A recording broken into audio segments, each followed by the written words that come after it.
Good afternoon, everyone, and welcome to our quick webinar on the CSU Water Center's Competitive Grant Program. I'm Reagan Waskom. I direct the Water Center at Colorado State University, and it's my pleasure to bring this webinar to you. We're going to invite your questions at the end of the webinar, but as we go along, if you want to use the chat feature and put up a question for us, we'll try to address those as we go.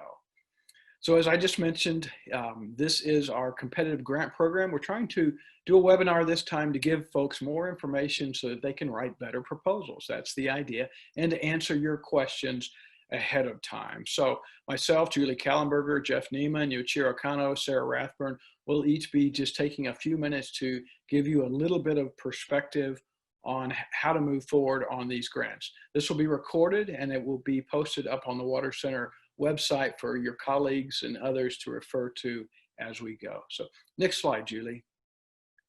So our agenda is strictly to overview. We're going to quick overview on the Water Center and the grant program, talk about the goals of it, what the expectations are. Basically, how can you be successful in the review process to get one of these projects funded, and then what our expectations are as we go ahead. So next slide, Julie.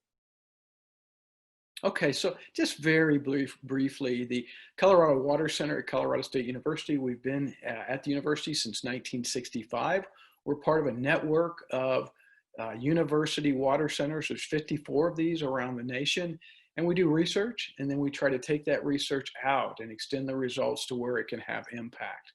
The Water Center at CSU is under the Vice President for Engagement and Extension, and the infographic on the right there is just to remind you all that CSU has this rich water history where we've been working water really since the beginning of this university.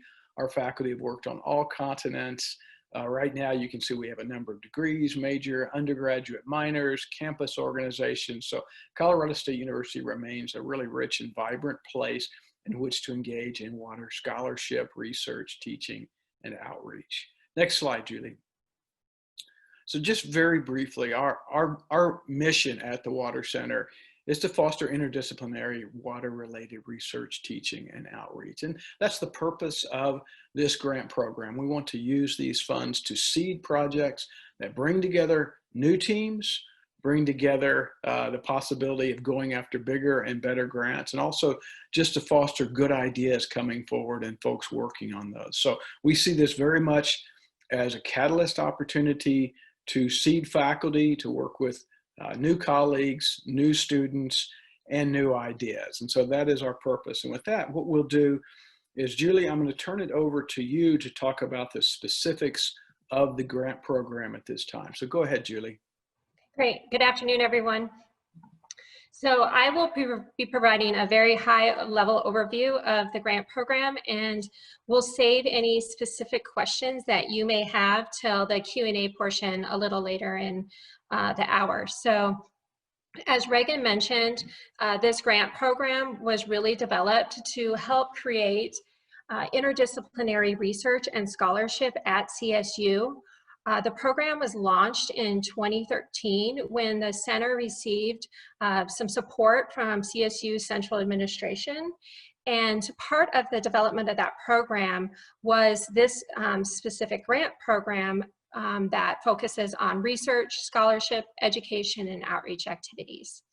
So we recognize that your work in all of these areas helps position the university as a top leader in water resources. This program was specifically designed to help build and expand capacity at CSU around water. So since the program's inception in 2013, we have funded 55 awards and totaling over $970,000. You'll see that our projects have supported over 190 faculty and research scientists, as well as over 100 students. We also encourage partners to engage in the program, and so you can see our reach there at 172 partners from across the globe. Another metric that we measure through this program is presentations and papers published. We do have an expectation that awarded grantees will be willing and interested in sharing their results in top-tiered journal articles, or as well as at conferences, workshops, and symposium. And then, as Reagan mentioned, we see these as C grants. And so we look for the return on investment on our projects. And so we have actually tracked over $14 million in external grants since the beginning of the program. So this year's RFP offers 3 different categories. We have the water research teams, and the max award for that is $35,000. This category is really geared towards researchers and faculty who want to come together as a team to look at a particular topic or topics from an interdisciplinary lens. We encourage new faculty. In fact, with all of our grant categories, we encourage new faculty that are either new to CSU or new to being involved in water research, teaching, or engagement. The next category is our Water Fellow category, and this is targeted at individual faculty members who could use this funding to maybe help support a sabbatical or a course buyout that will allow them then to use that time and that funding support to really improve on their individual scholarship. But in turn, that scholarship will help support the university, the center, and the water community and as a whole. The third category is our water education and engagement category. And the max award for this particular category is $10,000. And those interested in education and, for example, curriculum development, or maybe developing a new course or expanding an existing course with water curriculum, are encouraged to apply under this category. In addition, this category also helps those who would like to maybe host a webinar series, or put on a conference or a workshop related to water, and that would benefit the CSU community. Of course, external partners and students are encouraged in this category as well.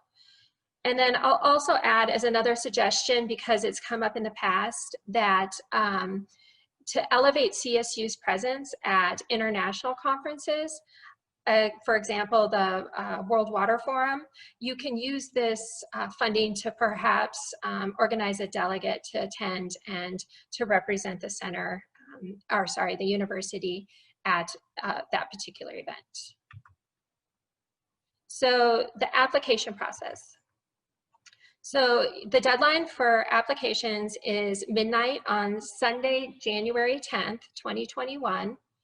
And what we'll do is then, after that application deadline, is we'll have a review committee that will analyze the proposals, and then a final selection will be made by our executive committee sometime in early February, and then we'll make those announcements in late February. Those who are awarded with funding, your project will begin on July 1st, 2021, and then we ask that you wrap up by May 15th of the following year.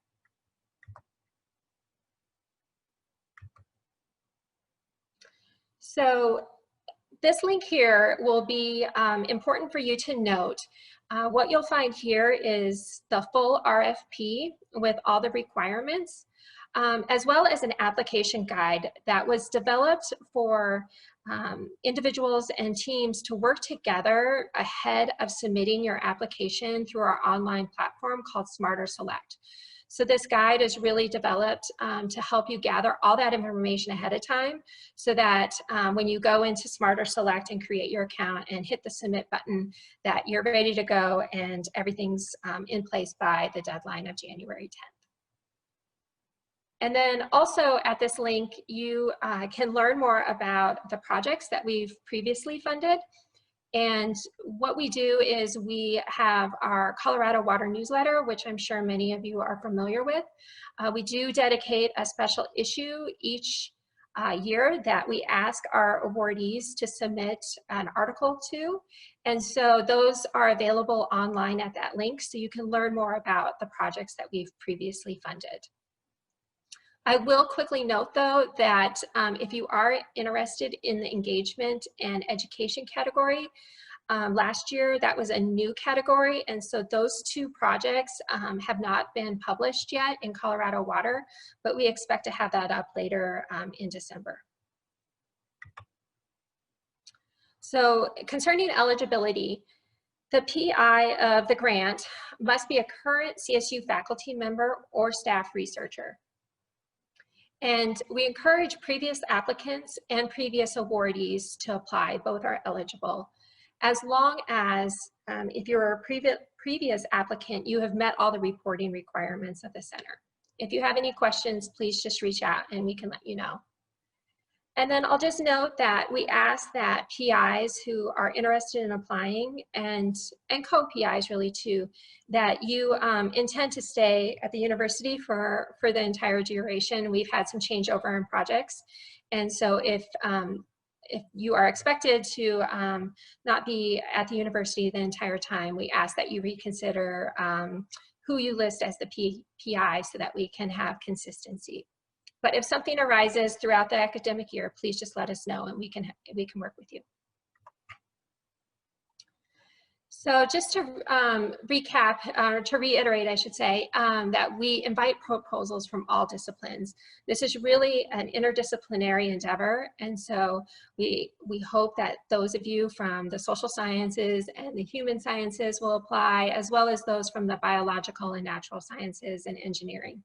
So we've had some creative partnerships in the past, and we hope that those continue. Lastly, I'll just touch on the project budget. And this will be in more detail in the application guide and in the Smarter Select application.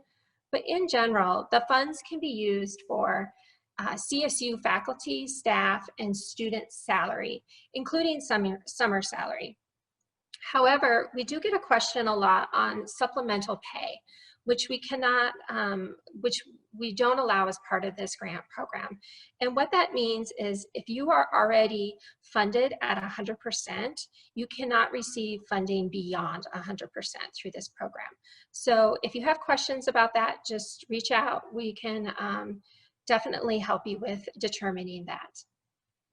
And then in the past, we have not included fringe as part of the budget and the salary calculations. However, moving forward, we are being charged fringe on these projects. So make sure that you're using, you'll probably have to use the FY21 fringe rates and estimate for FY22.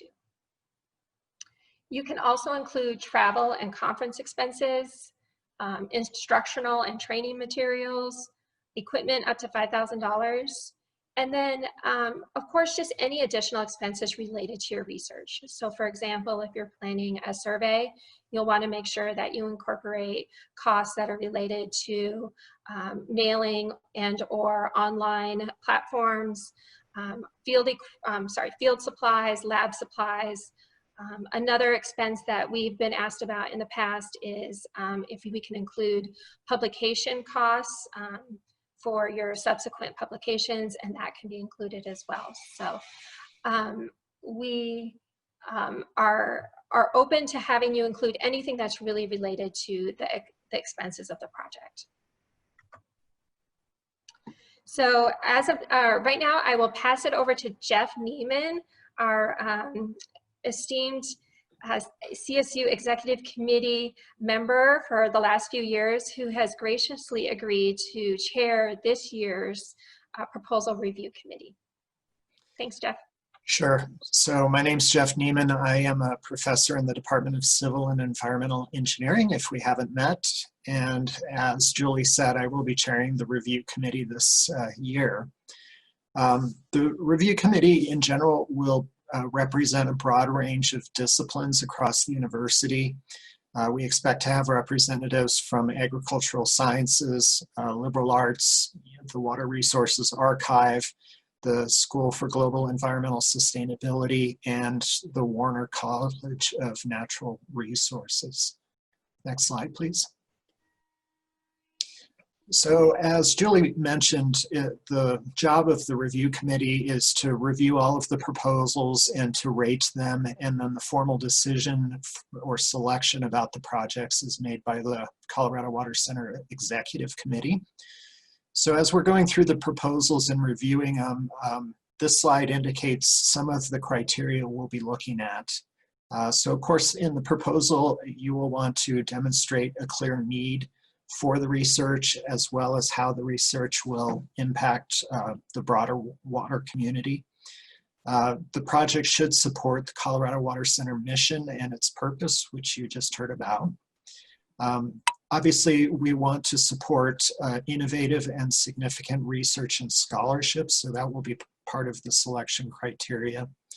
At the same time, it's important that the projects lay out a realistic scope, that the activities, deliverables, outcomes, budget, and timeline are all realistic and well aligned with the budget.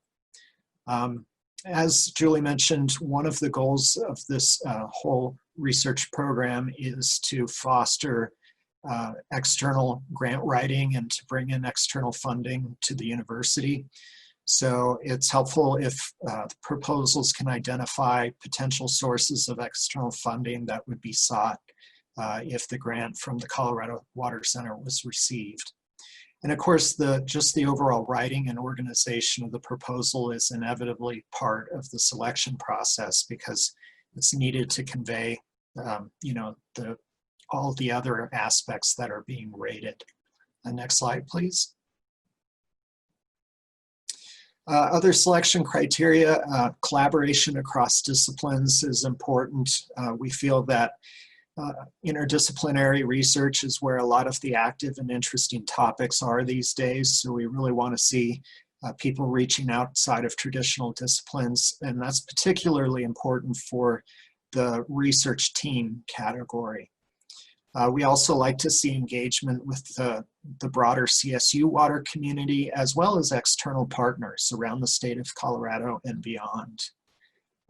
Also, we want to encourage involvement of faculty or staff that are new to CSU, that are new to the water community, or early in their career. And then finally, inclusion of students is advantageous. We would like to see students involved to the extent that is possible in these projects. Next slide. So Reagan, I think it's back to you. Okay, thanks, Jeff. Appreciate that.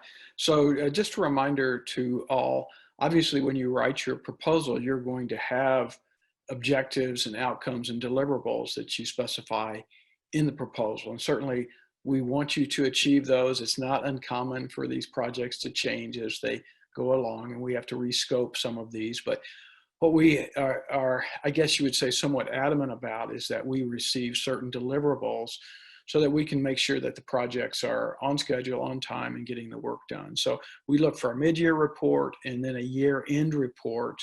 And we run those, as Julie mentioned, in Colorado Water Newsletter.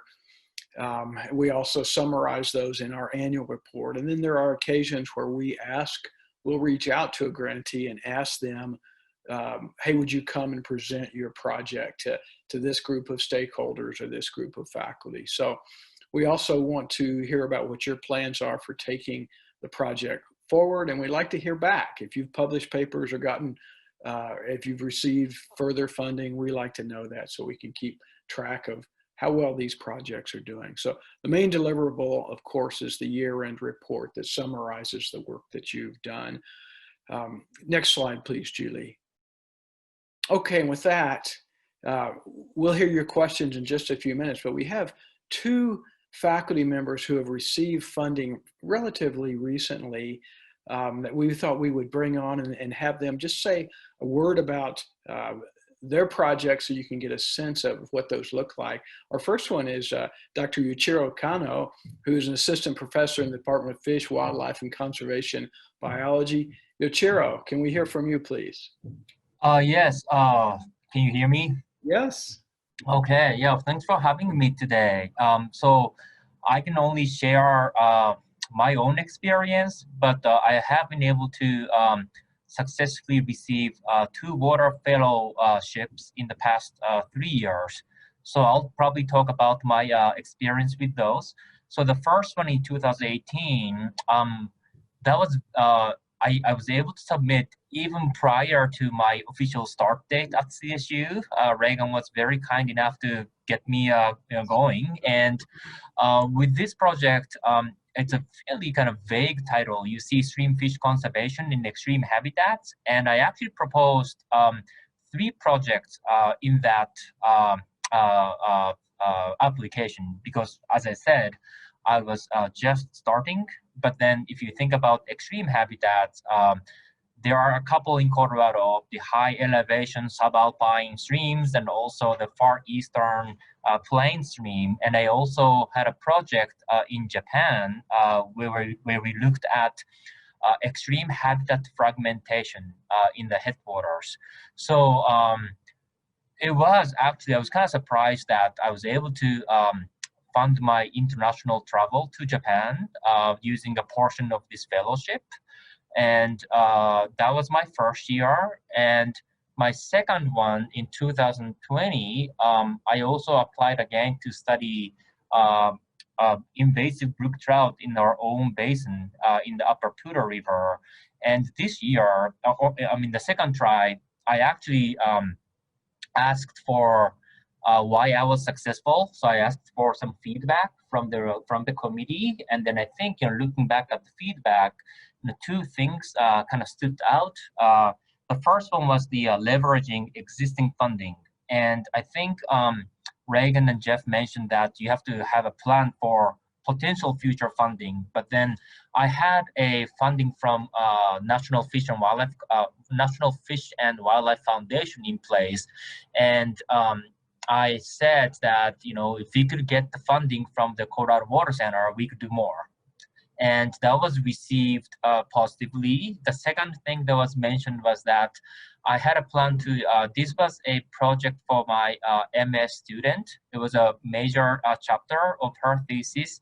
And also I included summer salary for undergraduate students who will work on the project. So that combination of graduate and undergraduate students' involvement seemed to have been received well. And one thing with that Smarter Select online platform, I remember that the work didn't get saved after I left the platform for a while, and I mentioned it to I think Reagan or Julie, and it may have been fixed by now. But if that things has not been fixed, my suggestion is that save your work and then maybe just have your work file and just cut and paste from there. And I also don't recall going through the Office of Sponsored program for confirming the budget. So it may have changed because you have to include the fringe rate and so forth. But in my experience in the past 2 years, I didn't have to go through OSP, and I just had to kind of give up. I have to kind of go straight into that application platform. So I think that's kind of it. Thank you, Yoichiro. I appreciate that. And yes, because these are internal grants, there's not overhead charged on them, and you can go directly to Smarter Select. And that's what I'd recommend people do. If you think you're going to apply, get up before the deadline and look at Smarter Select and make sure you know how to use it. And Yoichiro's comment of writing the proposal in Word and then cutting and pasting, I think is probably a really good idea. So Julie, next slide, and let me tee up Dr. Sara Rathburn. Sara is a professor in the Department of Geosciences, and Sara has also written a couple of successful proposals. So Sara, over to you. A few words from you, please. All right, thank you. Hello, everybody. And first of all, I want to just say thanks so much to the Water Center for this funding. I don't think I've had everybody, their faces to say thank you to Reagan and Julie, Angelique, and we need to say thank you to Nancy. And I'll mention something about Nancy's just sharp tracking of budgets, which is a big help. So I've just found that this opportunity has really helped move some of my local research projects forward and have really been fundamentally important for my students. So in 2016, I received this water research team grant to look at an interesting use of seismic and infrasound signals. And like Yoichiro mentioned, it was based on or at least leveraged an existing project up along the South Fork Cache-la-Poudre River, where we were monitoring flow and sediment transport after the 2012 High Park fire and then the 2013 flood. So the slide on the lower left, there's actually a big bridge that was put in with some Forest Service collaborators so we could cross the river, and we decided we wanted to identify if we could use seismic and infrasound to measure discharge when flow was so high that the river was unsafe to be wadable, because we knew that bridge was not going to be permitted for long periods of time. So this was an innovative project that I pulled together with collaborator who's a seismologist, my department head, civil engineers, this at the time Brian Bledsoe, and then Tim Covino in DESS, and we wanted to identify if we could quantify flow, sediment transport, and nutrient flux. And it turned out that a postdoc of Rick's just ran with this, and he ended up publishing a paper, getting external funding, and producing two presentations, one of which helped land him a Mendenhall additional postdoc, as well as a teaching position. So we involve students at all levels. There's 2 undergrads, 1 master's student, and then a postdoc in that picture. And I've just found that involving students, one, not only satisfies objectives of the Water Center, it gives them a glimpse at research that can really launch them into careers and graduate school. And the young woman on the right, that's an example. She is actually moving into a graduate program after working in the consulting for several years, and she's going to Scotland. So that was an important experience for her. So the recent 2021 Water Research Team grant that was funded is focused up on the mountain campus, and we were leveraging some instrumentation funds that our dean put forward to develop a long-term watershed research site using some hydrologic and meteorological instrumentation. So we were underfunded for that, and the Water Center team grant really helped us complete the build out of this entire area. And the mountain campus is important for so many reasons. One, the South Fork, as much as we've had a lot of presence up there as a university community, the South Fork Cache-la-Poudre doesn't have long-term data sets on hydrologic and meteorological information, even though it's a critical piece of our water supply. So we teamed with the city of Fort Collins as one of the stakeholders and ended up pulling a diverse group together, 4 departments spanning 3 colleges, numerous early career faculty, and then lots of students to continue to put in instrumentation up there. And know that we had a pandemic and we had a fire.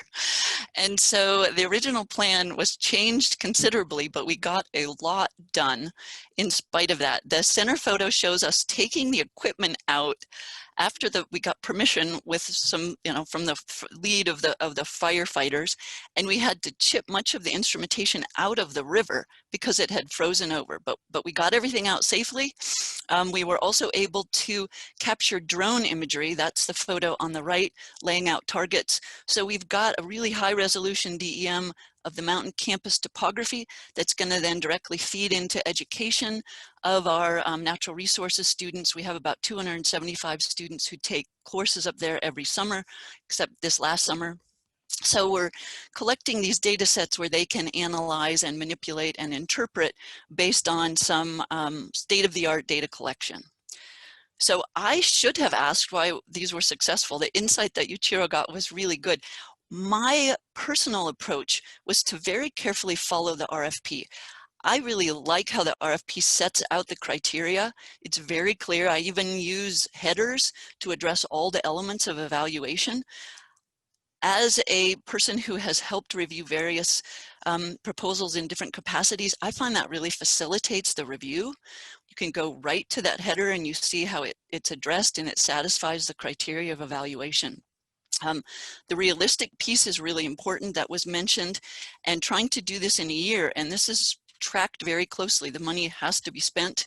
Nancy is excellent at sending updates on the budget, but the other was that I was making sure to include students and show that the educational piece is really, really pushed and satisfied as part of one of the Water Center goals. Sara, thank you so much, both Yoichiro and Sara. Thanks for your insights and for your good work on water at Colorado State University. And if anybody has any further questions, again, please email Julie or Angelique with those questions. We want to help you get really good proposals across the finish line. And so feel free to reach out to us in order to achieve that, okay? So with that, Jeff, thank you. Julie, thank you. Angelique, Yoichiro, Sara, we appreciate your help with the webinar, and everyone, we will look forward to your proposals.